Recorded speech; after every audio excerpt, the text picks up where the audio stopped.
को मेरी तरफ से नमस्कार। सभी बच्चे जल्दी से आ जाइए और इस सेशन को ज्वाइन कीजिए। ये सेशन जो है काफ़ी इम्पोर्टेंट होने वाला है। इसमें हम क्या पढ़ रहे हैं उसको मैं आपके साथ बताना चाहता हूँ। तो अगर हम बातचीत करें तो हम हिंदी का जो ग्रामर है उसकी बातचीत कर रहे हैं और इसमें कुछ एक शब्दावली, जो शब्दावली है उस शब्दावली को हम लोग कर रहे हैं। शब्दावली जो है वो इम्पॉर्टेंट रोल प्ले करती है, चाहे किसी भी सब्जेक्ट को पढ़ रहे हैं। अगर आपका उस सब्जेक्ट में जो आने वाले वकैब है उसके ऊपर अच्छा खासा नॉलेज है या अच्छी खासी पकड़ है तो आप उस सब्जेक्ट की टिपिकल जो वकैब होगी उसके माध्यम से क्या करेंगे, उस सब्जेक्ट को अच्छा कर पाएंगे। तो ये जो शब्दावली है उसमें हमने कुछ एक चीज़ें कर ली है, कुछ एक चीज़ें जो है आज करने वाले हैं और इन शब्दों को बार बार क्या कीजिएगा, याद कीजिएगा। तभी जाकर क्या होगा, हम फिर अच्छे से ग्रामर के जो टॉपिक है उन टॉपिक को कर पाएंगे। तो आज का जो पहला शब्द है शब्दावली में वो मैं आपके सामने लिखने वाला हूँ। उस शब्द का जो नाम है इस तरह है, निर्नुनासिक।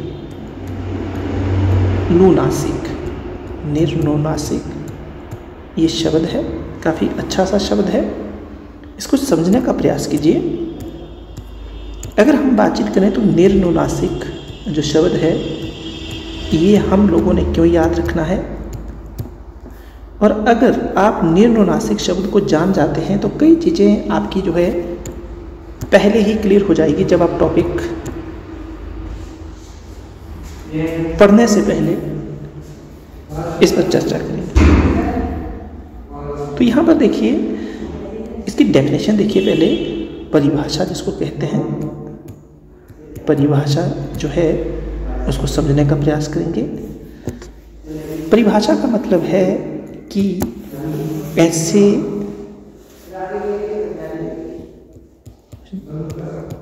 अक्षर या ध्वनि, ऐसे अक्षर या ध्वनि जिसका उच्चारण, ऐसे अक्षर या ध्वनि जिसका उच्चारण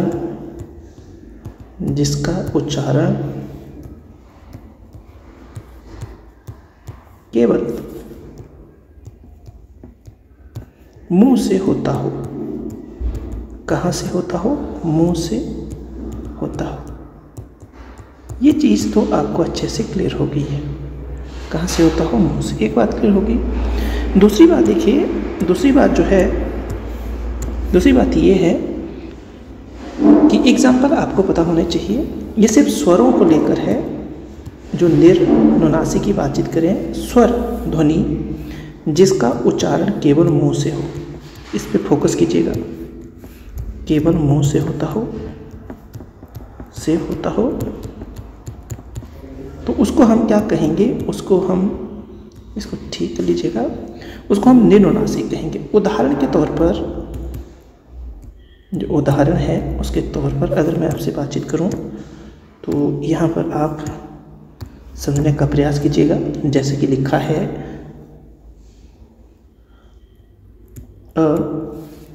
जैसे कि लिखा है आ, जैसे कि लिखा है ई, बड़ी ई, तो इसको क्या कहते हैं, इसको निर्नुनासिक कहते हैं। इन सभी शब्दों को क्या कहते हैं, हम निर्नुनासिक कहते हैं। ये चीज़ आप लोगों को अच्छे से समझनी है। क्लियर हो गई बात? उसके साथ ही दूसरा जो वर्ड आता है वो है सानुनासिक। सानुनासिक। आप सोचेंगे हम इसको क्यों याद रखें, तो याद रखने के लिए काफ़ी इम्पोर्टेंट चीज़ है। नंबर 1 पे इसका अर्थ क्या होता है। सा का मतलब होता है साथ में। सा का मतलब क्या होता है, सा का मतलब होगा साथ। नुनासिक का मतलब होता है नाक। क्या होता है, नाक। तो यहाँ सा का मतलब साथ क्या, तो मुंह।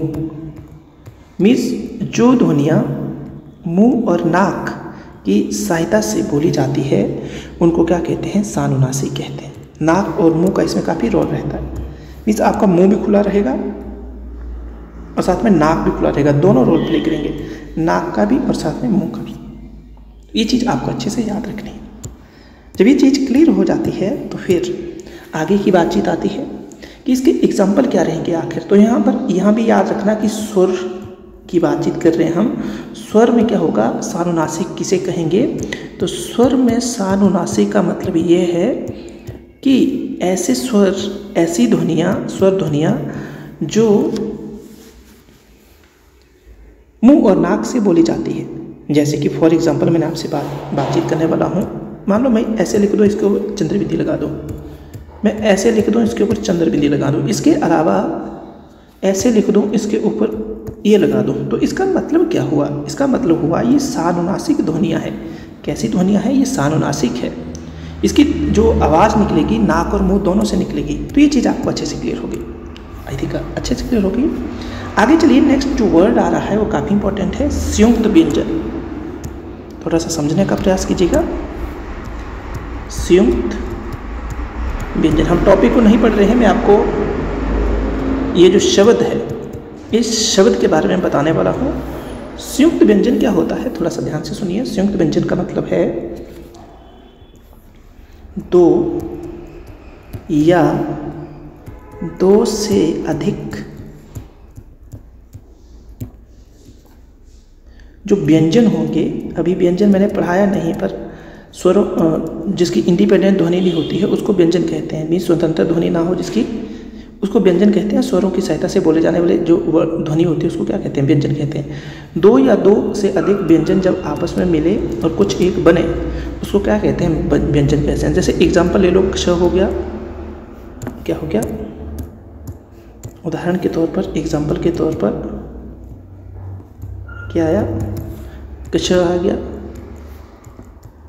त्र आ गया, क्षत्र ज्ञ और साथ में श्र भी आता है। तो ये कुछ एक संयुक्त व्यंजन देखने को मिलते हैं हिंदी भाषा में। आई थिंक आप अच्छे से समझ गए हैं कि संयुक्त व्यंजन क्या होते हैं, वो हमें क्यों याद रखने हैं। उसके बाद देखिए उपसर्ग, क्या देखिए, उपसर्ग देखिए, उपसर्ग क्या होता है, इसको थोड़ा सा ध्यान से देखिए। उपसर्ग का मतलब जो होता है, ऐसे शब्द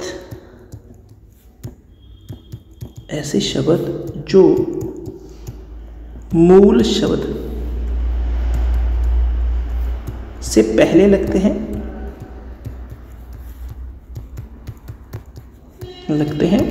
और उसके अर्थ में परिवर्तन कर देते हैं, और उसके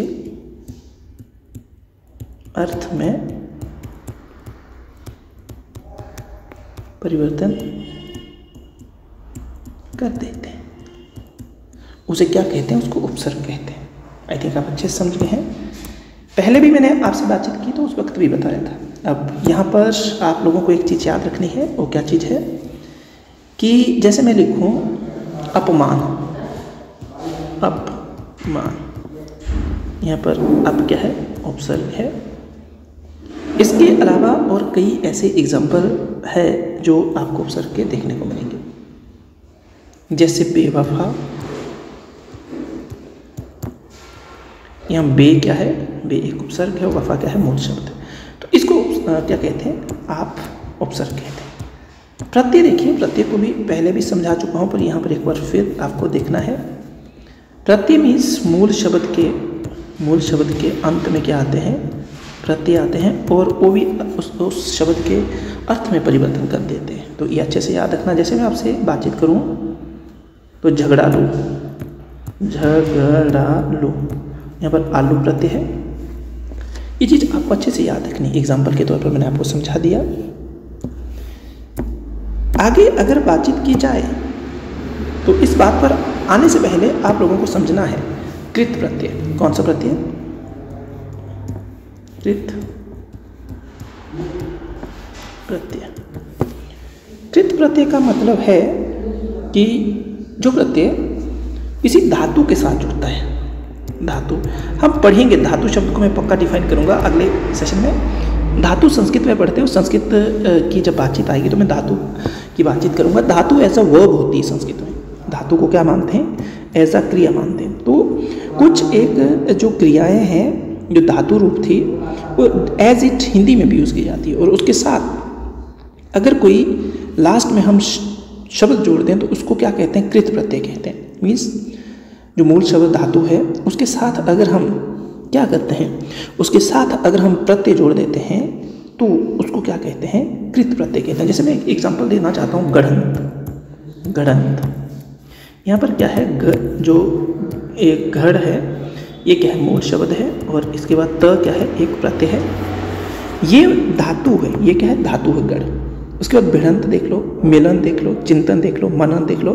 तो कृत प्रत्यय क्या होता है, धातु के साथ प्रत्यय जब लगता है तो उसको कृत प्रत्यय कहते हैं। उसके बाद देखिए एक और प्रत्यय होता है जो आप लोगों को अच्छे से याद रखना है, जिसको कहते हैं तद्धित प्रत्यय। क्या कहते हैं, तद्धित प्रत्यय। समझने का प्रयास कीजिएगा। तद्धित प्रत्यय, मेरी बात ध्यान से सुनिएगा, इंपॉर्टेंट है। तद्धित प्रत्यय क्या होता है, आपने संज्ञा पढ़ी होगी, अगर नहीं पढ़ी तो मैं आगे बताने वाला हूँ, अभी यहाँ पर डिफाइन नहीं करूँगा, पर यहाँ पर तद्धित प्रत्यय को समझना है तो आपको ये पता होना चाहिए, संज्ञा साथ में सर्वनाम। मैं डेफिनेशन आगे बताने वाला हूँ क्योंकि हम सारे वर्डों को करने वाले हैं, तो ये सारे के सारे वर्ड हम पढ़ेंगे। साथ में विशेषण, विशेषण के बाद अवयव, अवयव, इनके अंत में जो शब्द जुड़ते हैं, इनके अंत में जो शब्द जुड़ते हैं, अगर ऐसा हो रहा है कि कोई संज्ञा शब्द है, कोई विशेषण शब्द है और अवयव शब्द है और इनके अंत में कोई शब्द जोड़ा जा रहा है तो उसको क्या कहेंगे, उसको हम तद्धित प्रत्यय कहेंगे। क्या कहेंगे, तद्धित प्रत्यय कहेंगे। क्या कहेंगे, तद्धित प्रत्यय। ठीक, आप अच्छे से समझ गए हैं, कैसे समझ गए हैं। जैसे मैं लिखूं घड़ी वाला, घड़ी वाला, मेरी बात ध्यान से सुनना। एग्जाम्पल के तौर पर घड़ी एक क्या है, संज्ञा है, वाला क्या है, एक विशेषण है या प्रत्यय हम बोल सकते हैं। घड़ी वाला, ये जो पूरा पूरा शब्द आ रहा है यहाँ पर, एक मूल शब्द क्या है, वाला एक प्रत्यय है और घड़ी क्या है, एक आपके पास मूल शब्द है, मूल में भी क्या है, संज्ञा है। तो तद्धित प्रत्यय, इसका मतलब क्या हुआ, यहाँ पर तद्धित प्रत्यय लगा हुआ है। तो ये चीज़ आपको अच्छे से समझनी है जो हमारे लिए इम्पोर्टेंट है। आगे देखिए, नेक्स्ट जो है समास। समास शब्द आ रहा है, इसको आप लोगों ने अच्छे से क्या करना है, समझना है। समास शब्द कौन सा शब्द है, समास शब्द है। स मास शब्द, इसको समझना है और समझने के बाद अपना रिव्यू देना है कि क्या आप अच्छे से समझ पाए। तो पहले तो इसकी संधि विच्छेद कीजिए, सम प्लस आस। कई बार पूछा हुआ है, सम प्लस आस, इसका क्या है, संधि विच्छेद है। ये दो शब्दों से मिलकर बना हुआ, एक सम है, दूसरा आस। सम का मतलब होता है समान और पास का मतलब होता है आकर बैठना। तो इसका जो तात्पर्य होता है, इसका जो अर्थ होता है, शाब्दिक अर्थ होता है रखना या बैठना, रखना या बैठना या फिर समवीप बैठना। कहीं ना कहीं इसका समास का मतलब ये लिया जाता है। या क्या आ गया, इसका शाब्दिक अर्थ आ गया ये। इसकी परिभाषा जो हमारे लिए काफ़ी इम्पोर्टेंट होती है, हमें परिभाषा भी सीखनी है।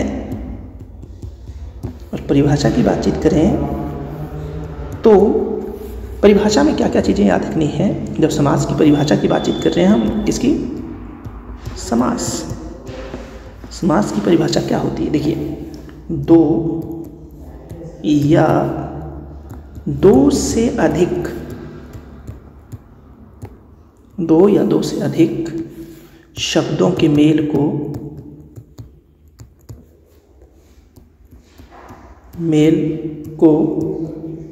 मिलाकर एक नया शब्द बनाना, एक नया शब्द बनाना क्या कहलाता है, समास कहलाता है।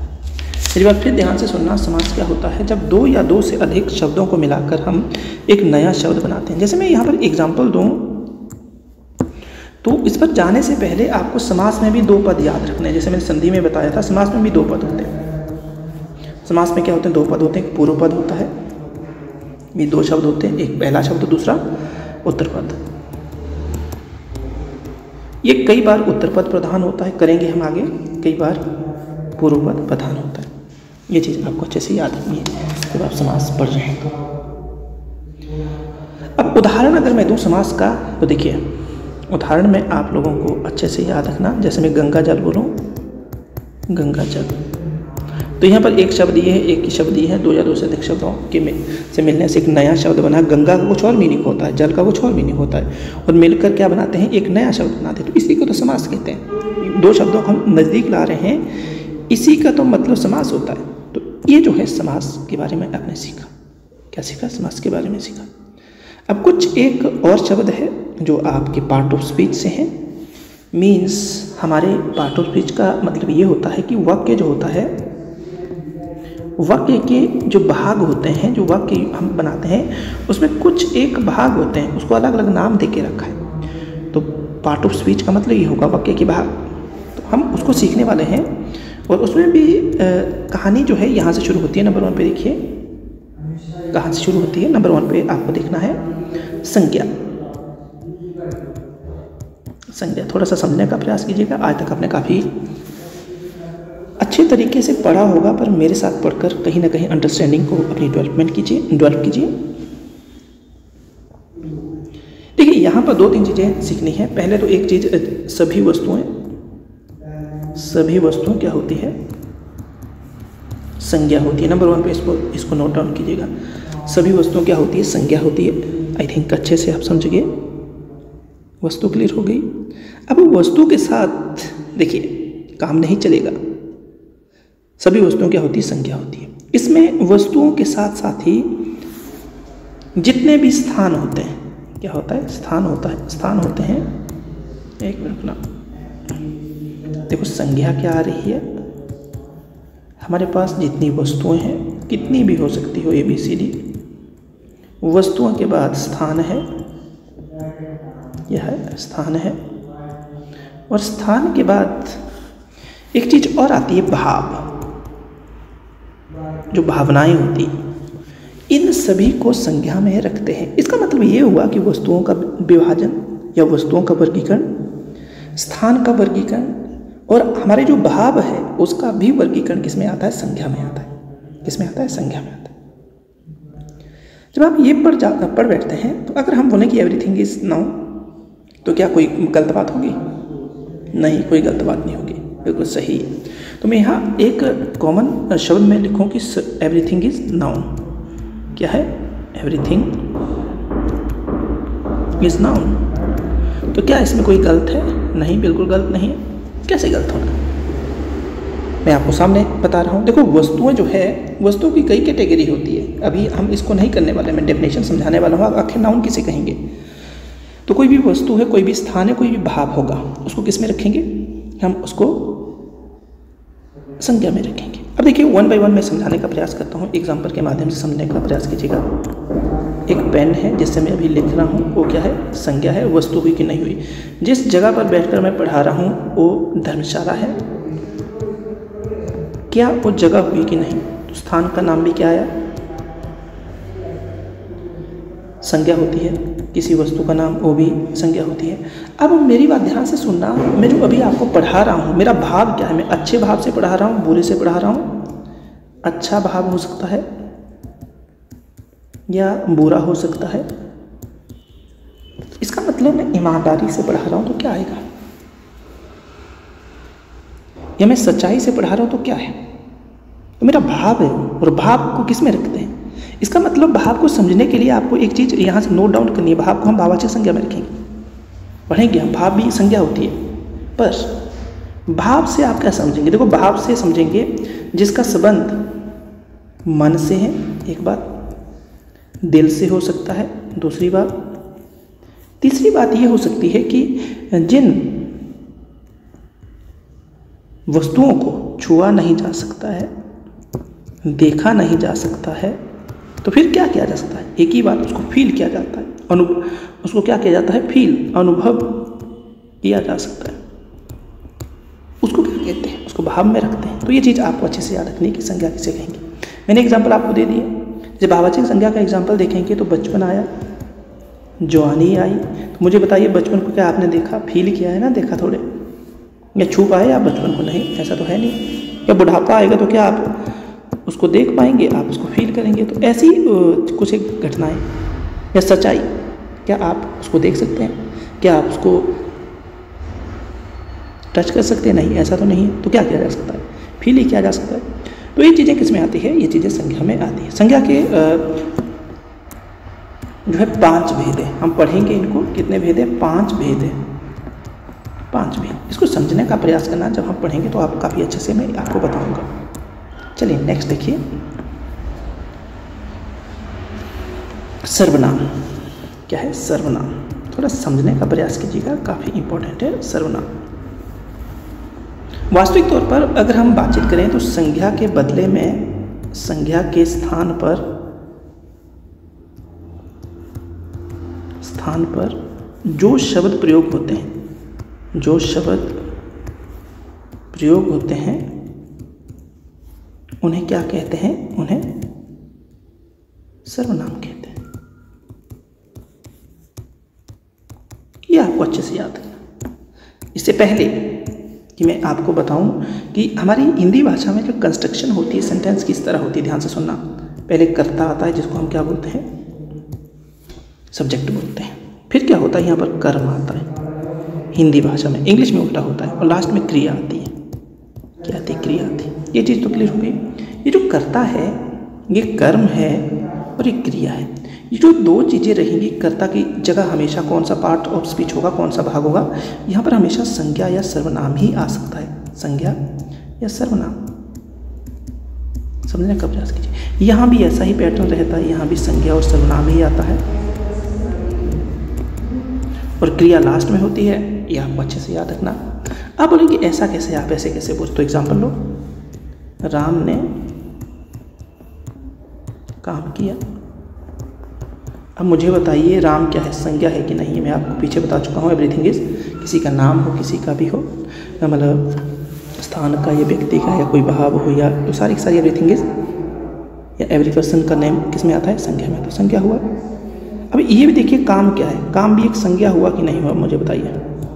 तो आपको ये तो पता चल रहा है कि जो कर्ता और कर्म होता है उसकी जगह हमेशा 2 ही पार्ट ऑफ स्पीच आ सकते हैं। एक को हम संज्ञा कहते हैं, दूसरे को सर्वनाम कहते हैं। ये भी क्लियर होगी बात। अब एक और एग्जाम्पल ले लीजिए। यहीं पर राम ने काम किया, वो चला गया। वह, फिर ऐसे जोड़ के लीजिए, वो चला गया। वह क्या है? सर्वनाम है ना। किसके लिए यूज हुआ? राम के लिए। तो ये भी क्या हुआ? ये भी आपको अच्छे से पता चल गया कि मैंने जो पीछे बताया था कि संज्ञा और सर्वनाम जो आते हैं वो कर्ता या कर्म की जगह आते हैं। तो मैंने वो प्रूव कर दिया और ऐसे होता है सेंटेंस में। ये बात क्लियर होगी तो आगे चलते हैं। आपको अच्छे से समझने का प्रयास करना है। क्या समझना है? विशेषण। क्या समझना है? विशेषण। आखिर विशेषण क्या है? ये जो विशेषण है इसको आपने क्यों याद रखना है? एक बात। दूसरी बात क्या याद रखनी है कि विशेषण होता क्या है? बिल्कुल अच्छे से समझना। विशेषण क्या होता है? जो संज्ञा, मेरी बात ध्यान से सुनना, संज्ञा या सर्वनाम की विशेषता बताता है। क्या करता है? विशेषता बताता है। उसको हम क्या कहेंगे? उसको हम विशेषण कहेंगे। कैसे? एग्जाम्पल लीजिए। राम, मेरी बात ध्यान से सुनना, राम ने मीठा दूध पिया। यहां ध्यान से सुनना, राम क्या है? कर्ता है, नाउन है, आपको पता चल गया। संज्ञा है। दूध क्या है? ये भी नाउन है, क्योंकि किसी वस्तु का नाम है, किसी स्थान का नाम, किसी व्यक्ति का नाम किस में आता है? संज्ञा में आता है। ये पर मीठा जो है, मीठा क्या है? किसकी विशेषता है? दूध की विशेषता है। तो ये क्या हुआ? विशेषण हुआ। फिर एक तरीका और आता है कि अगर संज्ञा से पहले कोई शब्द आता हो विशेषण होता है। तो दूध क्या है? संज्ञा, और उससे पहले शब्द जो आता है विशेषण होता है। आई थिंक आप अच्छे से समझ गए कि जो विशेषण होता हो क्या होता है? वो संज्ञा या सर्वनाम की विशेषता बताता है। जैसे मैं लिखूँ वो बहुत मोटा है, फिर राम ने दूध पिया, वो मोटा हो गया। तो मोटा क्या होगा? वो भी क्या होगा, राम की विशेषता बताएगा। यहाँ मीठा क्या है, दूध की विशेषता बता रहा है। तो ये चीज़ अच्छे से याद नहीं, ये क्या बना, विशेषण बना, मीठा शब्द विशेषण बना। अब एक और वर्ड आ रहा है और इस वर्ड को भी अच्छे से याद कर लीजिए, प्रविशेषण। कौन सा, प्रविशेषण। कौन सा है, प्रविशेषण। ये प्रविशेषण शब्द कौन सा है और क्यों इंपॉर्टेंट है, समझने का प्रयास कीजिएगा।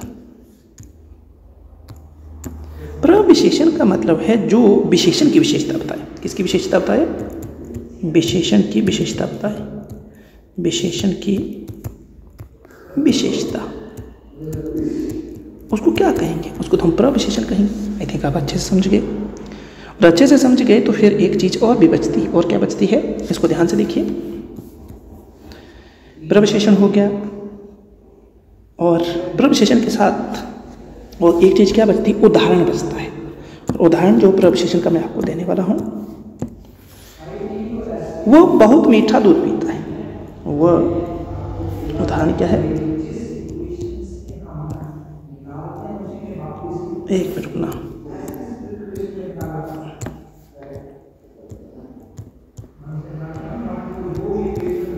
उदाहरण, और उदाहरण क्या है, उदाहरण को मैं आपके सामने रखने वाला हूं। वह बहुत मीठा दूध पीता है। यहाँ पर मीठा क्या है, प्रविशेषण है। दूध, सॉरी क्या बोलते हैं, गलत है। दूध क्या है, संज्ञा है, संज्ञा है, स से लिख रहा हूँ। ये विशेषण है और ये प्र और साथ में विशेषण है। तो जो विशेषण की विशेषता बताए वो क्या होता है, विशेषण होता है। और ये चीज़ क्या है, ये चीज़ आपके लिए वो जो है एक मतलब सर्वनाम है। पीता क्या है, आपके लिए क्रिया है। अच्छे से आप समझ गए। आगे चलिए, नेक्स्ट जो है शब्द है कारक। क्या है, कारक। समझने का प्रयास कीजिएगा। कारक, हिंदी भाषा में 8 कारक है। और अगर हम बातचीत करें तो विशेषण के जो भेद है वो 4 है, सर्वनाम के 6 हैं और संज्ञा के मैंने 5 बताए, और कारक के 8 भेद है। कारक क्या होता है, इसका पहले अच्छे से समझने, मतलब इसको समझने का प्रयास कीजिए। आपको संज्ञा में बता चुका हूँ, अच्छे से याद रह गया। सर्वनाम में लिख रहा हूँ, वो भी आपको अच्छे से रहा। संज्ञा, सर्वनाम, और इस संज्ञा और सर्वनाम का क्रिया के साथ जो संबंध होता है, क्रिया के साथ जो भी संबंध होगा इन दोनों का, उसको क्या कहेंगे, कारक है। इस कारक वो शब्द है जो संज्ञा या सर्वनाम के साथ क्रिया का संबंध बताते हैं। अच्छे से आप समझ गए हैं, उसी को क्या कहते हैं, कारक कहते हैं। एक एग्जाम्पल ले लीजिए, फिर आप समझ पाएंगे कारक क्या होते हैं। पेड़ से पत्ता गिरा, क्या गिरा, पत्ता गिरा। यहाँ पर से जो है ये गिरने के साथ संबंध बता रहा है, और इसी को क्या कहेंगे हम यहाँ पर, कारक कहेंगे। घबराना नहीं है, सिर्फ वर्डों पे ध्यान देना। भी जैसे जैसे हम टॉपिक करेंगे वैसे आपको सारे के सारे इंडिविजुअल टॉपिक है पूरे के पूरे, तो उस वक्त काफ़ी अच्छे तरीके से क्लियर हो जाएगा। पर अभी इन वोकैब पे बिल्कुल ध्यान देना है। तो ये था आज का लेक्चर। अगर कोई डाउट है तो बता देना। क्या क्लियर है, अच्छे से पता चला, सब कुछ क्लियर है, सब कुछ क्लियर है या कोई डाउट है? क्लियर है ना? चलिए, ये था आज का लेक्चर, और जो बचा हुआ उसको क्या करेंगे, कल करेंगे। धन्यवाद, जय हिंद।